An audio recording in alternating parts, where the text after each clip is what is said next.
Assalamualaikum warahmatullahi wabarakatuh dan salam sejahtera. Terlebih dahulu, izinkan saya memperkenalkan diri. Nama saya Nur Afifah binti Zamri dan saya berumur 11 tahun. Saya belajar di Sekolah Kebangsaan Seri Siakap yang terletak di Kuala Kurau, Perak. Kod sekolah saya ialah ABA 3012. Saya tinggal di Taman Desa Aman, Parit Buntar, Perak. Hobi saya pada masa lapang ialah membaca buku. Berbagai jenis cerita yang saya baca. Ada cerita seram, komedi, fiksyen sejarah dan sebagainya. Cita-cita saya pada masa hadapan ingin menjadi seorang pensyarah. Saya berasa amat teruja untuk berkongsi mengenai sebuah buku yang telah saya baca. Buku ini berjudul Mencuba Beralam. Buku ini ditulis oleh W.S. Uzala. Beliau merupakan seorang penulis yang aktif dalam bidang penulisan cerpen, cerita kanak-kanak dan novel. Buku ini diterbitkan oleh Adblank Semirian Berhad.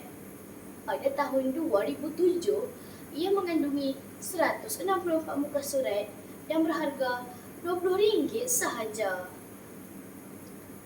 Mari kita dengarkan.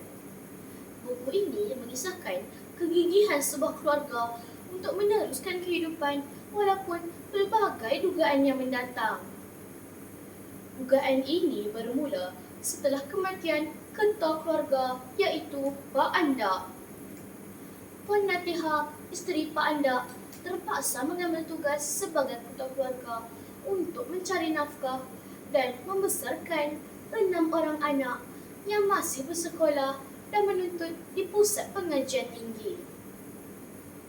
Semasa suaminya masih hidup, jiran-jirannya baik-baik belaka. Namun, setelah suaminya meninggal, jiran-jiran mula memandang serong terhadapnya. Masalah bermula apabila adik iparnya, Rahman, ingin menuntut harta peninggalan suaminya. Beliau terpaksa mempertahankan haknya demi untuk anak-anaknya. Watak utama dalam cerita ini adalah Juliana, anak ketiga dalam keluarga dan juga merupakan seorang pelajar tingkatan 5 yang pintar. Namun, dia sering diejek oleh rakan-rakan yang dengki terhadapnya. Juliana juga sering dipandang rendah oleh jirannya, Puan Salmi, yang menganggap anaknya Faizawati lebih pandai daripada Juliana. Dugaan hebat yang terpaksa dilalui oleh keluarga ini apabila Juliana difitnah melakukan perbuatan yang tidak elok bersama dengan kawan sekelasnya, Halim, juga jiran sekampungnya. Cerita itu amat memalukan diri dan keluarganya sehingga mengganggu emosi beliau untuk menghadapi peperiksaan SPM. Namun, dengan sokongan dan dorongan melalui rakan-rakan baik seperti Nurfisa, Sarmawari dan Yeni, menyebabkan Juliana berjaya menempuh dugaan dan mendapat keputusan yang cemerlang dalam SPM. Buku ini bertemakan mengenai sebuah persahabatan yang ikhlas tanpa mengira kaum dan agama. Ini dapat dilihat melalui usaha Nurfisa, Sarmawari dan Yeni yang berusaha untuk membersihkan nama Juliana daripada difitnah oleh rakan sekelas mereka. Konflik yang wujud dalam cerita ini berkaitan dengan dugaan yang terpaksa dihadapi oleh Juliana dan keluarga disebabkan kemiskinan hidup, sikap tamah haloba oleh bapa saudaranya dan juga sifat dengki dan iri hati oleh jiran-jirannya. Ada ketikanya mereka sekeluarga dimarahi, dicaci, dihina dan dituduh dengan pelbagai tuduhan yang menyakitkan hati. Namun, mereka tetap bersabar dan mengalah. Cerita yang ditulis dalam buku ini telah diolah dengan gaya penulisan yang kreatif agar dapat difahami dengan mudah oleh pembaca. Gaya bahasanya pula dapat memberikan kesan yang mendalam hingga boleh memberi kesedaran kepada para pembaca bahawa betapa pentingnya menjaga hubungan yang baik dalam sebuah keluarga.